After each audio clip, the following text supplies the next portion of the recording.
আজকে আমি শেয়ার করবো একটা রান্নার ভ্লগ।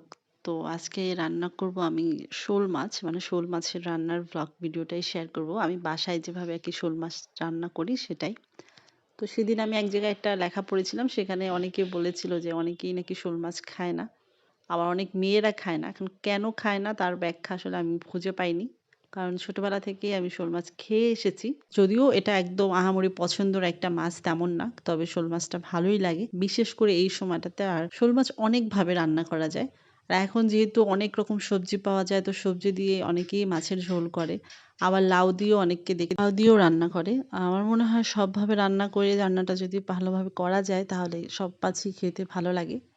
তো এটা ছিল একদম দেশি শোল মাছ। মানে বর্ষাকালে যে জল ওঠে না? তো অনেক জায়গায় কিন্তু জল জমে যায়। তো সেগুলো এখন শীতকাল যেহেতু শুকিয়ে যাচ্ছে, তো সেই জল থেকেই সেচে দেখা যাচ্ছে যে এই মাছগুলো পাওয়া যায়। এখন কই মাছ, তারপর শোল মাছ এগুলো পাওয়া যায়। তো এইরকমই একটা মানে ওখান থেকেই শোল মাছটা এনেছে আরকি। তো মাছটা একদম ভালো ছিল এবং বড় ছিল। যার কারণে ভাবলাম যে আজকে এটাকে ভুনা করলেই মনে হয় বেশি ভাল লাগবে। তো আমি পেঁয়াজ, কাঁচামরিচ দিয়ে দিয়েছি। তারপর পেঁয়াজ ভাজা হয়ে গেলে আমি একে, একে সব রকমের মসলা দিব। আমি জিরা আগে থেকেই বেটে তারপর ফ্রিজে রেখে দিয়েছিলাম সেটা দিব। আর হলুদ, মরিচ গুঁড়ো আর দিব হলো একটু গোলমরিচের গুঁড়ো। একসাথে দিয়ে আমি জলে ভিজিয়ে রেখেছিলাম কিছু সময়। তারপর আমি সেটা দিয়ে দিলাম। অতিরিক্ত মসলাও দেব না আবার একদম কমও দেব না। মানে একদম। আর এই তো মসলা কষাতে, কষাতে মনে হলো যে একদম যদি আলু না দেই তাহলে কেমন হবে? তাই ভাবলাম যে একটু আলু দিয়ে দিই। তার ভিতরে একটু আলু দিয়ে দিলাম এখন।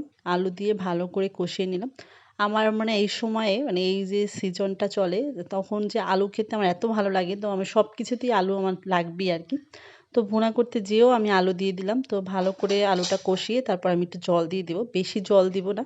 যেহেতু আমি একদম ঝোল রাখবো না, তো একদম কম রাখবো। আর এটা এখন আর ভুনা নেই, এখন এটা একদম আলু তরকারি হয়ে গেছে, মাছের তরকারি হয়ে গেছে। তো এই তো আমি মাছগুলো দিয়ে দিলাম।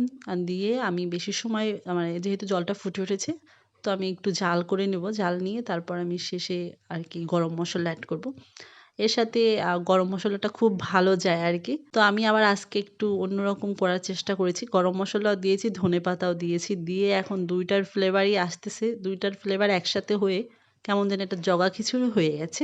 কিন্তু খেতে যে মন্দ লাগছে তেমন না। খেতেও ভাল লাগছে। কিন্তু দেখা যাচ্ছে যদি একটা দিতাম, যেহেতু গরম মসলা দিলে শুধু গরম মসলার ফ্লেভার পেতাম।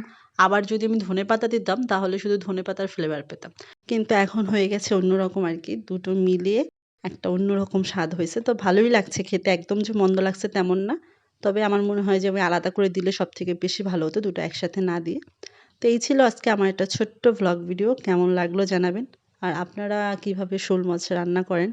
আর শোল মাছ কোনভাবে রান্না করলে বেশি মজা লাগে আরকি সেটা জানাতে পারেন আমাকে। তো সবাই ভালো থাকবেন। ধন্যবাদ।